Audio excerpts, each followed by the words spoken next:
Welcome to The Rabbit Hole, Politics and Prose, a production of LibertyNation.com, hosted by Mark Angelides. Each election cycle, voters get invested in their favored candidate, ready to stump, prepared to defend, promote, and even argue on behalf of the person they believe best serves their interests.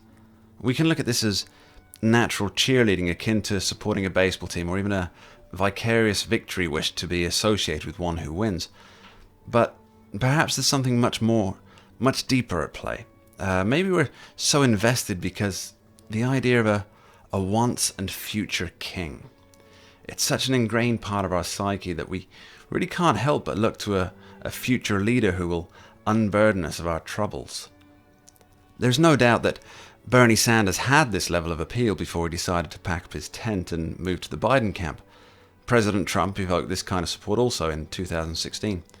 And with Democrats spending the last 3 years trying to thwart every action, they have inadvertently given him the underdog status once again for 2020. But what of Joe Biden? Now almost certainly the Democratic Party nominee in the battle against Trump, does he have the star power, the support and the energy of the voters? Perhaps not. In place of love and support for Joe Biden, voters and biased media pundits, they're looking to surrogates to fill this vacuum, specifically one, Barack Obama. What is it about Obama that gets the political left so fired up? It could be that he was the last notable success of the party, a reminder that they could gain power at one point in the distant past. There may be something more fundamental at play. The idea of a once and future king is old. We can trace it back to the tales of King Arthur and ancient Welsh legends. Of course, the original idea of a king who would one day return and save the people, the nation, from peril clearly has its roots in the Bible and the return of Jesus.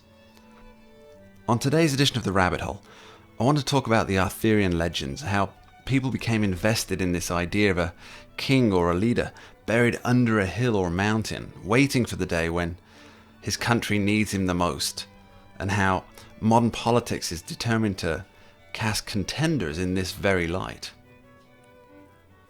There's long been a bone of contention as to whether King Arthur ever actually existed, or if he was just an amalgam of different stories and legends. And with the king himself, the other characters such as Lancelot and the mysterious magician Merlin. If Arthur existed at all, he would have been a prominent figure around the 6th century.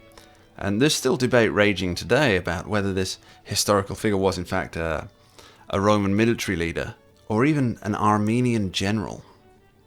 What's most likely is that King Arthur as we know it today is a mix of historical records, ancient myths. But this doesn't diminish the power that tales like this have on the modern world.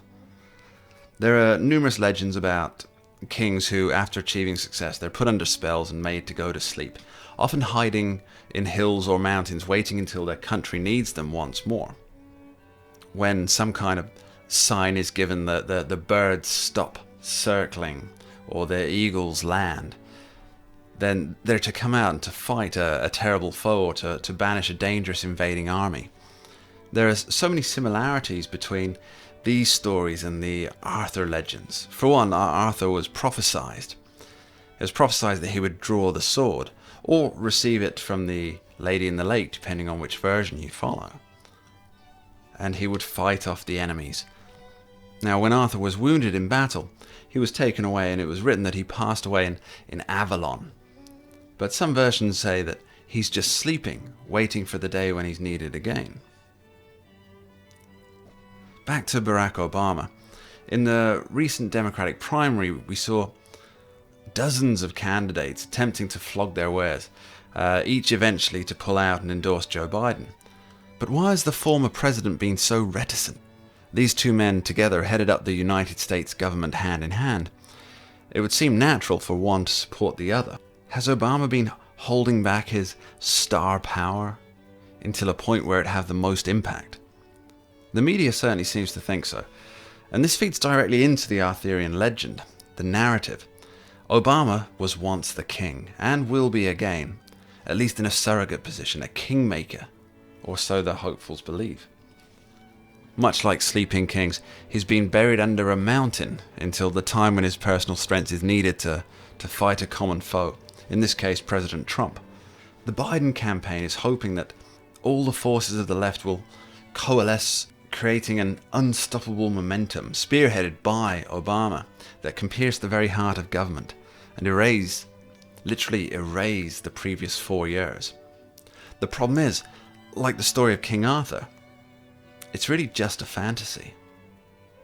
Here's the thing. Democrats don't want to create a new era, a new America. If they did, they would have backed Bernie Sanders. Under the Vermont Socialist, the US would go someplace it's never been before, whether that's the USSR or Cuba, for example. But under a President Biden, it would most certainly be looking to the past, to those supposed glory days under the near-messianic Barack Obama. Again, this backwards-facing direction has ties to the legends of King Arthur, but more specifically, the fascinating character Merlin. You see, Merlin was an oddity, not just a man of magic, but someone who apparently lived backwards through time. Here's a small segment from the T.H. White's 1938 classic, The Sword and the Stone.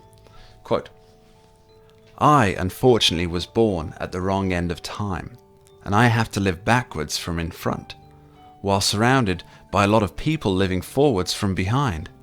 Some people call it having a second sight. Have I told you this before? You see, one gets confused with time when it's like that. All one's tenses get muddled. For one thing, if you know what is going to happen to people, but not what has happened to them, it makes it difficult to prevent it happening. If you don't want it to have happened, if you see what I mean, like drawing on a mirror." End quote. And for me, this is reminiscent of the Biden campaign and the Obama connection. They know what's going to happen, because if Trump loses, the next 4 years will be nothing more than a rehash of Obama's last 4 years. But they don't know what has happened to the people. And what is that? What has happened that they don't want? Well, I think people have woken up. I think they're more engaged, they're more aware, and they're more determined than ever before not to slip back into the cozy cartel politics, where, in Obama's day, despite numerous real scandals, the media remained silent and in awe, with only perhaps mild comments about a tan suit or a wardrobe malfunction. People have changed. They see what's happening, and they see the swamp, and they want that swamp to be drained. One of the main tomes of the Arthurian legend is Le Morte d'Art by Mallory. Now, in that, Merlin can remember what is in our future, but have no knowledge of what's in our past. Biden and Obama seem to have forgotten what they wrought upon America. It's often difficult to read histories, old novels, and decide if Merlin was a good guy or a bad guy or just a necessary character, a necessary person. The character comes from so many sources, as much, if not more, than an amalgam than Arthur himself. But with Biden and Obama, I don't think it's difficult at all. Like Merlin, they are living backwards through time, trying to make the past the future, while conveniently forgetting what they put the US through. And they'll achieve this using the power of the once and future king mythology, heralding Obama's stardom, his reach. Except this time, there's no magic. There's no great leader sleeping, unsettled, ready to awaken and save the nation. There's greed, there's envy and hate, but no magic. The Rabbit Hole, Politics and Prose, a LibertyNation.com production.